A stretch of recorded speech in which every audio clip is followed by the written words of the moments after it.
And so now, when you came out, and now let's transition to today. Because today, and do you have a copy of this? Is your book right here? Yes, it is. So now, because I think that, you know, The Window to My Soul, we can put that up here. Window to My Soul by Yusef Shakur. I just want to talk about a little bit, because this is who you are today. Yes, it is. This is what's going on right now. We're in the middle of your bookstore. We just had a workshop last night where you sat on the panel, and you said something that was very striking to me. You said you wanted to get your own book deal, but nobody would give you a book deal, so you just published your own book. Yes. You said that you couldn't get a bookstore to hold your book, so you just created your own bookstore. Yes. You said that you couldn't get anybody to write about you, so you created your own newspaper and started your own distribution channels. Where does all this come from? And kind of walk us through the process of what made you write this book, what made you form this bookstore, because that to me is just a phenomenal testimony of someone who's able to say that I don't have to ask for anything from anybody, I can create it myself. I mean, that's just the mentality that has always been a part of me. But it's being directed and controlled by positive and productive thoughts. And coming home from prison, I knew I wanted to write my story, because I knew that the opportunity I had to redirect young men.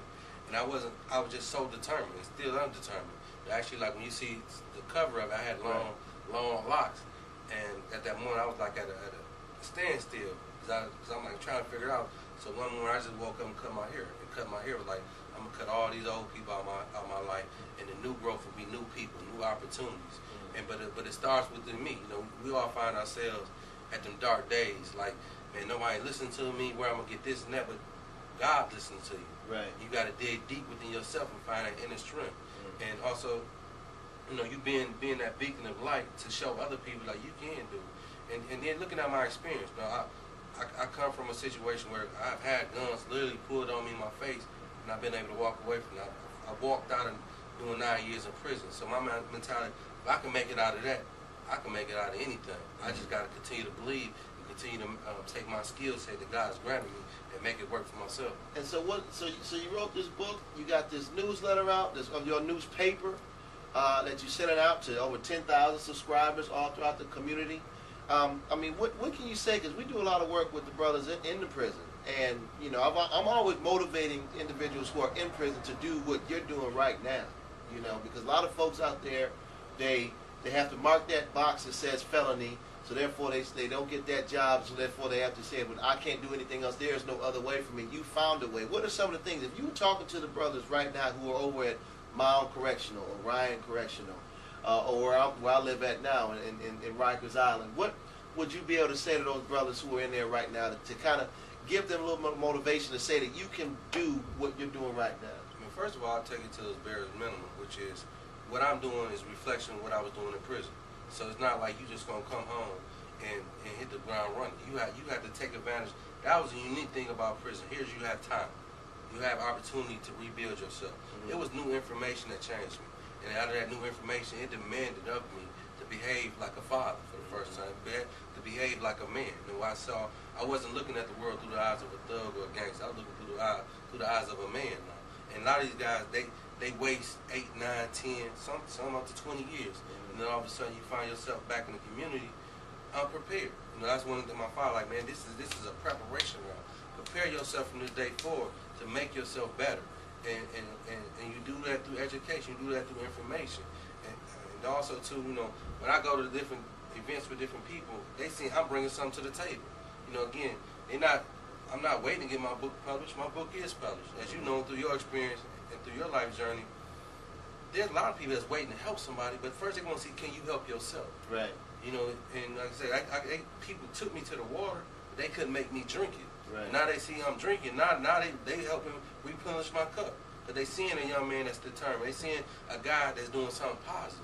In particular, a black man. I mean, many people root for the black man. Right. For black men, particularly coming from my circumstance, they just want to see us doing the right thing. And there's people out there will help us. So now I want to, again, I want to just put this up here, the Window to My Soul, Yusef Shakur.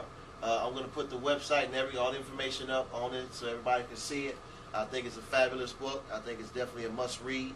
especially to those individuals and everybody else, those who are incarcerated and individuals like myself who've never been incarcerated. Because I think it's important for us to be able to have some sympathy for all individuals, all walks of life, so we can reach out as a community to help everybody pull each other up. You know, I want to thank Yusef Shakur for allowing me to spend that time with him and making my trip back home to Detroit so special.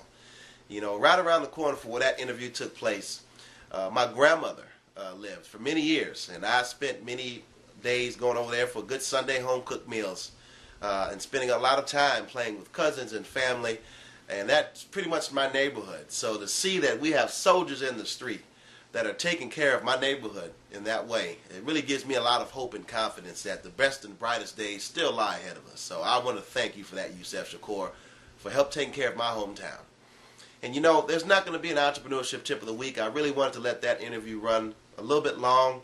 I just felt that what he had to say was so powerful. I didn't want to edit it. I didn't want to cut anything out. And I really felt that you would be a big benefactor from what he had to say. For those individuals who are formerly incarcerated, those who are just coming out, who are still in the pen, and those who've never been to prison. I mean, this guy has been a self-motivator. And but there's no entrepreneurship tip of the week, because that should be enough tip and inspiration for you to get any business off the ground. It gave me a lot of hope and inspiration, even for my own company. You know, but I did want to leave you with an inspirational thought. And this week, I wanted to discuss money. And is money a blessing? Well, for the brothers and the sisters who are in prison, or just coming out of prison, I just want to let you know, money is not a blessing. I want to repeat that. Money is not a blessing. This money is the fruit of the blessing. You know, when you see the leaves moving back and forth and rattling, a lot of people say that's the wind blowing. Well, no, that's not the wind blowing. That's just the trees and the wind and the leaves moving as a result of the wind blowing. You can't see the wind, but the wind made the leaves blow. Just like this money, you can't see the blessing, but the blessing caused me to be able to hold this dollar that I'm holding right now.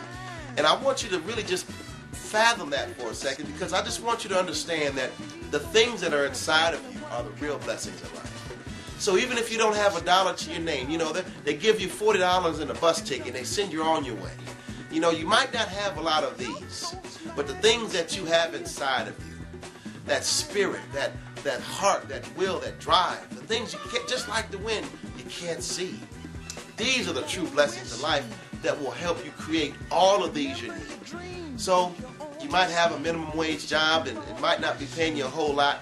You don't have a whole lot of these, but you have all the blessings you need to create these. This is the symptom of the blessing. This is the clue to let you know that blessings exist, that I'm holding this. So I want you to understand that, my brothers and sisters coming home from prison, because I really do believe you're destined for greatness. Next time, Ryan Mack, never going back. Talk to you soon.